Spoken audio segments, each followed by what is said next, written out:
I was at the brink of being homeless, and the one person I knew I could trust who I've watched after for her entire life is my baby sister. So when I asked her if I could stay at her place and she told me no, you could imagine I was homeless and completely crushed. My sister, from a young age, has only had one person to rely on, that person being me. We come from a broken family with one parent that was only around till I was 5, and the other who's stuck in a cycle of addiction.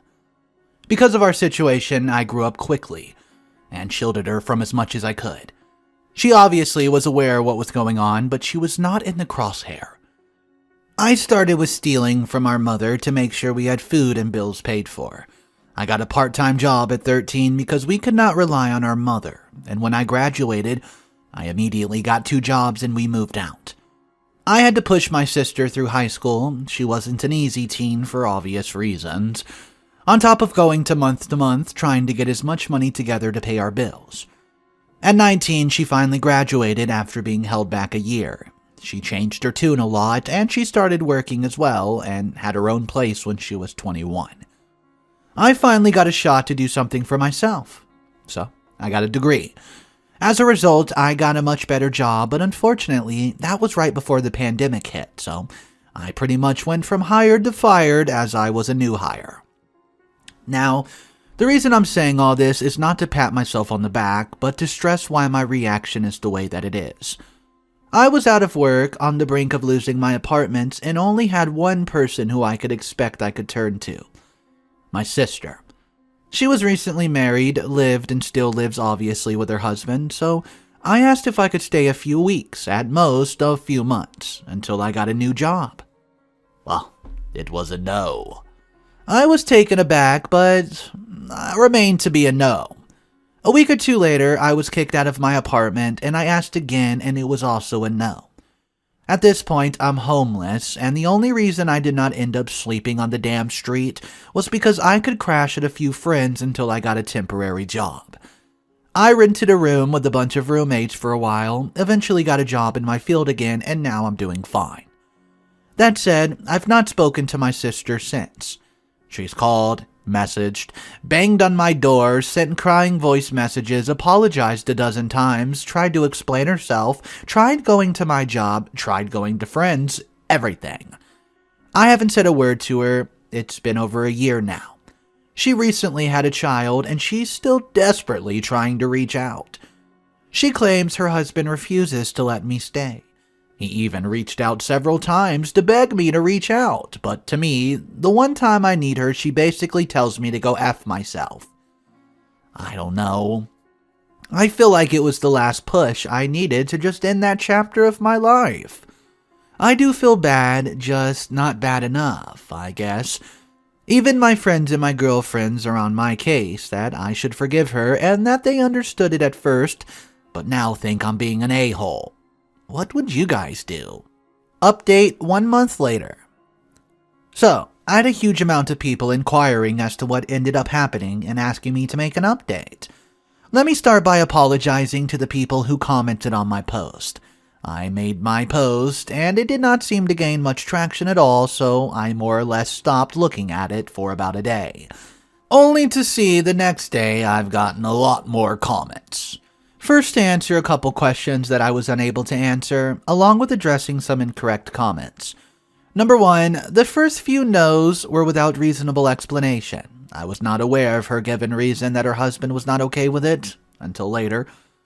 Number 2, she did not know she was pregnant when she declined, and most of it happened before she would have been pregnant in the first place. I mean, most of this took place over a year ago. I even put that in the past, so I'm not sure how the math would even work. Number 3, I am not an anti-vaxxer or dirty or something. There were quite a few comments that theorized this would be the case for her refusal.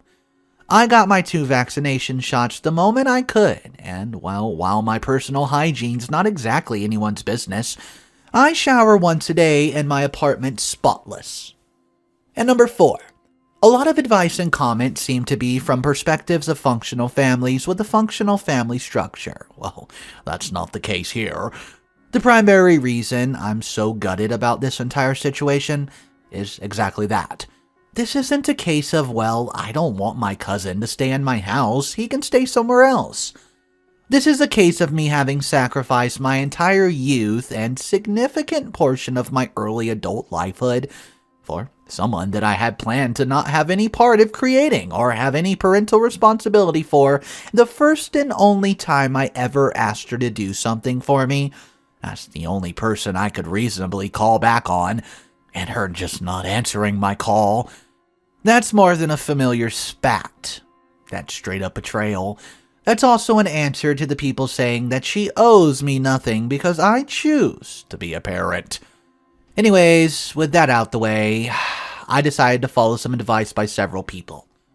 I told my girlfriend and the friends who involved themselves or were involved by my sister to back off or to lose my number. They did not understand my perspective, and they likely never will. And I need to get through my head with that, as I have a tendency to talk about my life as if it's a standard. But it is a standard only to me. Luckily, most people don't go through any of this, and I obviously had a longer and face-to-face conversation with my girlfriend, and with individual close friends, but it boils down to that. One friend kept pestering me about it, and I ended up dropping him as a friend. What? My girlfriend was apologetic, and most friends were either apologetic or said they'd drop it. So, I ended up writing a long email to my sister, and while I'll not copy and paste the entire thing here, as it contains a lot of personal info, and far more horrible stuff that I'm unsure will even be allowed to post here, so it boiled down to me explaining to her how her refusal to take me in for what ended up being a few weeks made me feel that I detailed a long list of things I've taken care of her. I ended up finishing my email telling her that even if I take her version of the story as truth, and her husband's the cause of me not being allowed to stay there, that's entirely irrelevant to me, because that just means she did not fight for me at all. I also informed her I have no interest in meeting her child at this moment, and I have no interest in reconnecting with her. And if that changes in the future, I'll be the one to contact her. I told her to let this be a lesson to her, as it's been a painful lesson to me. Boiled down, I've decided to move on and keep the door on the tiniest of cracks. She's responded a lot since that moment. She seems unable to accept it, but I've not responded since. Well guys, that's basically it. Thank you so much for listening, and I hope you have a great day. Okay guys, I have a similar situation comment, so let's read it. I grew up in a dysfunctional family as well, and protected my younger sibling just like OP.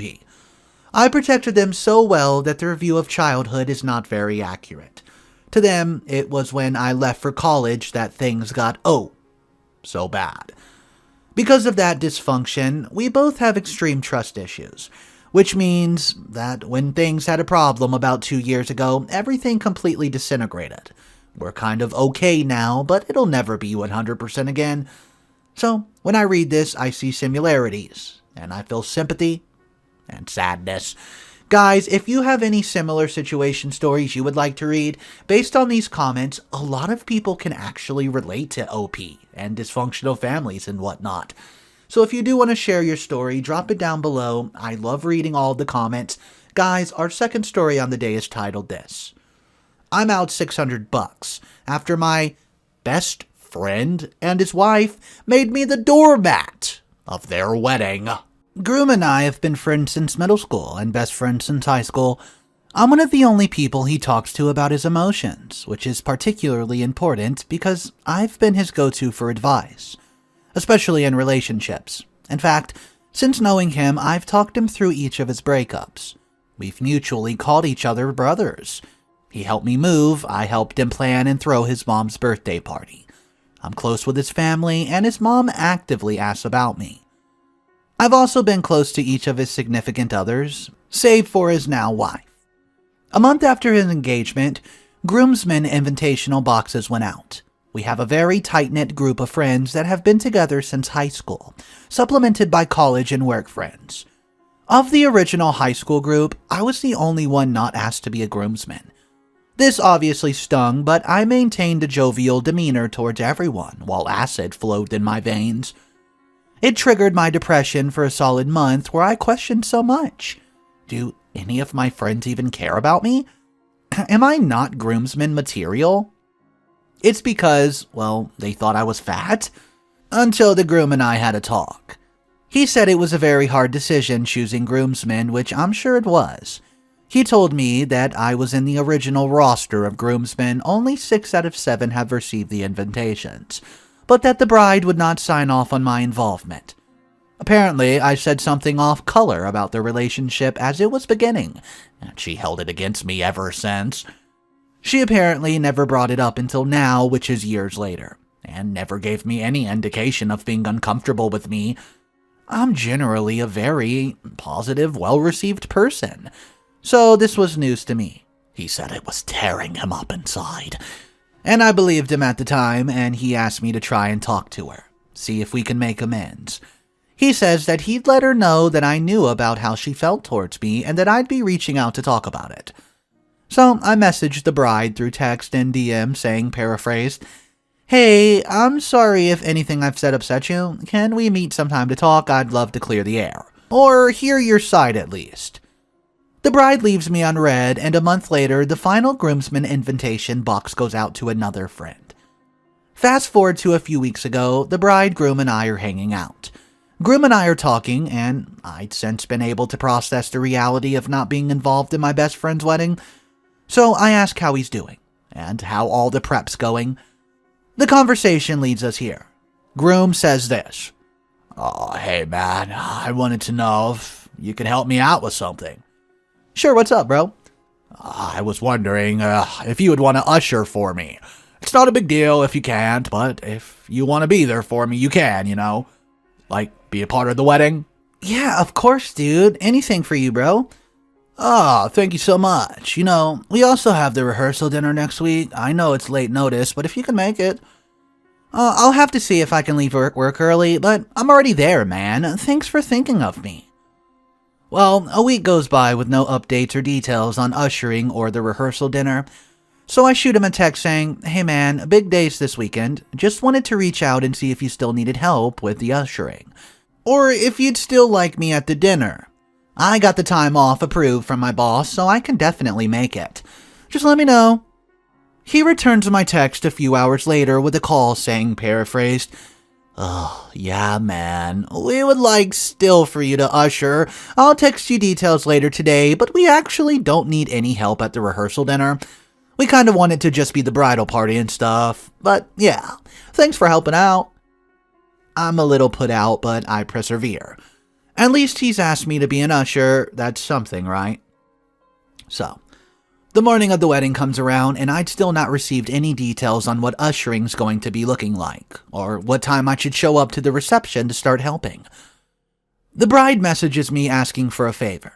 Well, these messages coincide perfectly against the unanswered messages I've previously sent the bride. To Olive branch our relationship.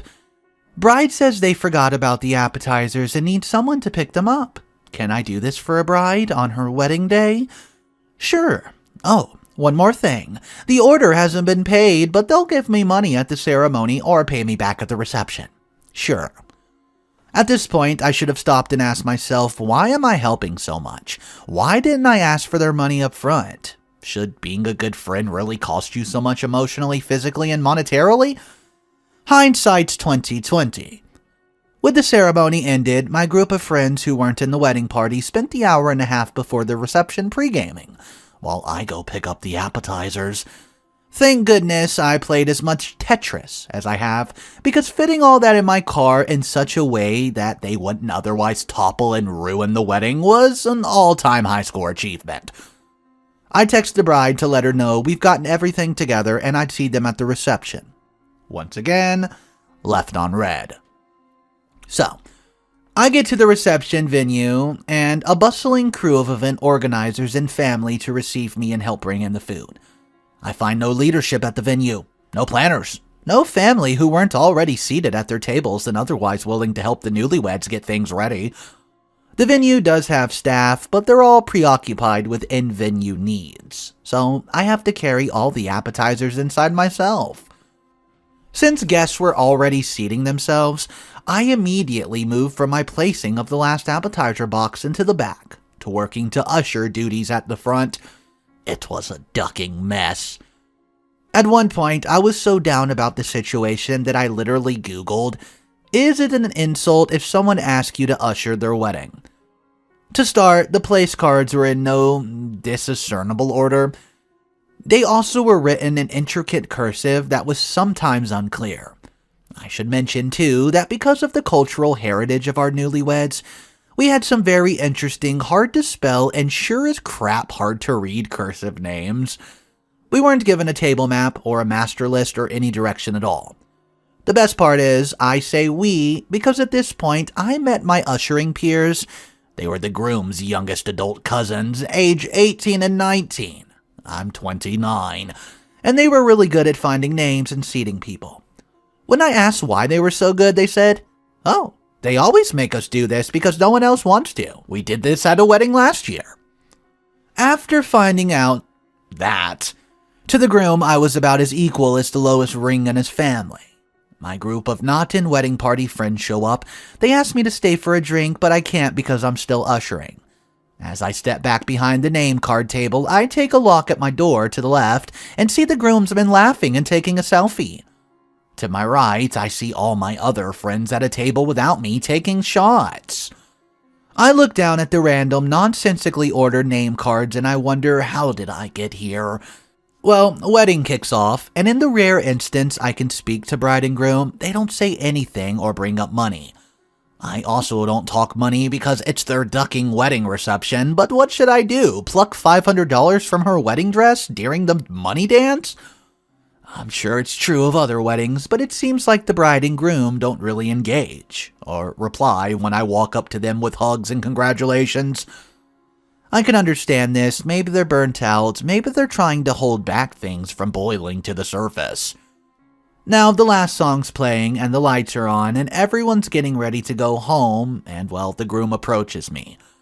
"Hey man, thanks again for your help. I was wondering if I could borrow you again." "What's up?" "Did you drive here? We have stuff we need to get back to the hotel. It could really help us out." "How far's the hotel?" It's about 10 minutes. Well, for a groom, my best friend on his wedding day, sure. Get to the hotel, unpack everything, and it's 12:30 a.m. I'm hungry, and groom says to stick around, we'll hang out and drink more. He goes to get changed. I say I'm gonna grab food and come back. Groom asks for food for he and his bride. I say sure. Bride's cousin over here and asks me to buy her food too. Oh, sure. Then she asks the room at large who would like food. Well, now I'm buying food for almost the whole damn party. Cousin says she'll Venmo me when I get back and she'll pay for everyone else's stuff. Sure. Come back. Cousin's passed out. Drunken guest grabs whatever food they see. Groom walks up to me, burger in hand, and says he's actually really tired, so he's gonna go pass out. But thanks for the food and help. And then leaves. I grab my food, take the elevator to the first floor hotel cafeteria, and eat alone. Upset and silence. At this point, I'm out $500 for the appetizers, $80 for the late night food run. And I'm pretty sure that I never really had a best friend to begin with. I feel used, humiliated, upset, incredulous. I went from being a groomsman to being a guest, to being an usher, to being an unpaid wedding coordinator. This was the first wedding in my close-knit friend circle, and it turned out nothing like how I thought it would. I've never worked so hard for such little gratitude, and I'm left wondering how I could have been such a chump. And how many other times I've been taken advantage of for being too helpful. The advice I'm hoping for is, how can I go about expressing how terrible a time I had at his wedding, without insulting him? If I should do that at all, how can I develop myself to not be put in situations like this? And when would it be appropriate to ask for the appetizer money back? Also, I feel like the missing puzzle piece is the bride's side of the story, but she still hasn't given me any indication of what I did to her. I know she's read my text about wanting to clear the air. She had to have, when she asked me to get the appetizers? How can I start a dialogue with her and sort this out if she won't even acknowledge it? Should I step away from this relationship altogether? After getting my money back, of course. Alright guys, Mr. Edito here. So there's a full update for this story, and we're about to figure out exactly what's transpired since. If you're not subscribed to the channel, smash that subscribe button so you never miss these upcoming updates. And here you go, folks. Update number 1. To the meat and potatoes, I got my money back. It wasn't as difficult as some of you feared. It was a simple text exchange yesterday. No heavy words. I also got a thank you from the newlyweds separately. I was surprised by the bride, but I welcomed it. You should welcome all positivity, I feel. I said my congratulations again and moved on with my life. I feel like, thanks to you all, I explored every thread in the tapestry of how I should feel and what I could say. It brought a measuredness to my thinking that otherwise would have taken maybe months to come by. You saved me from miles of tortured internal dialogue during my daily commute. You saved me from rash actions and words I wouldn't have been able to take back. I know some of you wish I would have went off, but I want peace. And what's that other metaphor? I don't know, bombing for peace is like ducking for virginity? Whatever. I just don't need that kind of negativity in my life, and what I'm trying to say is, I know now that I was just as responsible for how terrible of an experience I had. This isn't a self-blame thing. I'm not being low self-esteem here. The fact of the matter is, I could have said no. I could have established a pattern of saying no to things prior to this. That would have led me to being treated the way I was treated. From so many of you, I've learned that this is called self-worth. Self-worth would not have seen me say endlessly sure's. Don't get me wrong, I still 100% believe that if someone asks you to do something on their wedding day that you can do without burden to yourself, you should go ahead and do that. It is their wedding day, and this goes double for people you're close to. But you should also know your own limits, and you should teach those limits to others and how you allow yourself to be treated. And yeah, I accept that some of the things have asked me to the day in the context of being very close friends. Seemed really crappy, and it felt that way, but from the moment the last Groomsman Invitation went out, I should have reassessed the relationship, measured my value without the context of Groom's friendship, and focused on that. I think part of the reason why I took so much on was to prove that even in the face of being called unworthy, I could stand tall as the good friend and the person I know I am. Maybe some small part of me thought I could prove to the bride that I was someone she should always have counted on. Show the groom how a groomsman should be. This was foolish in a lot of ways, and it ended up costing me all this torment. You should just do good things without having to prove a point. But because it adds value to the world, this can be done in the way that doesn't eat you from the inside. I now know this.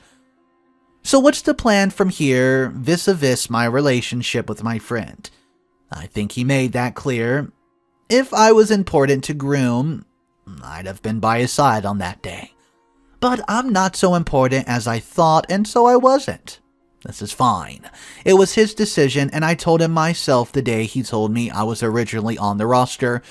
No matter what anyone says, you need to choose the people who will get you down that aisle. It's not the place of anyone else to judge his choices, certainly not mine. Not anymore. Ultimately, this means I maintain a respectful distance, but will emphasize the distance. I have no intention of chasing after others to be in my life. When you find the right people, there's no chase. And one day, I'll let him know why he's the usher at my wedding. I don't think that's vindictive more than it's reciprocation.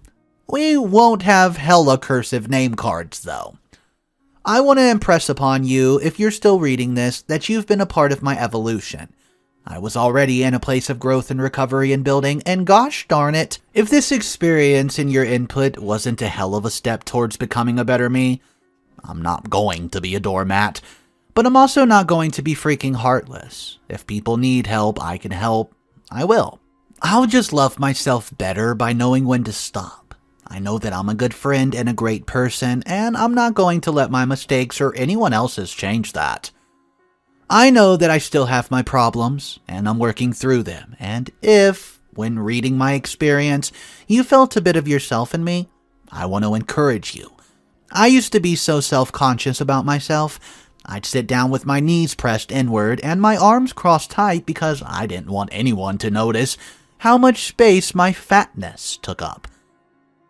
I used to think that's the only reason women smiled at me was because they were politely hoping I'd go away.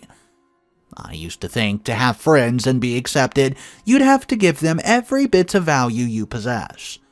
I'm not that guy anymore.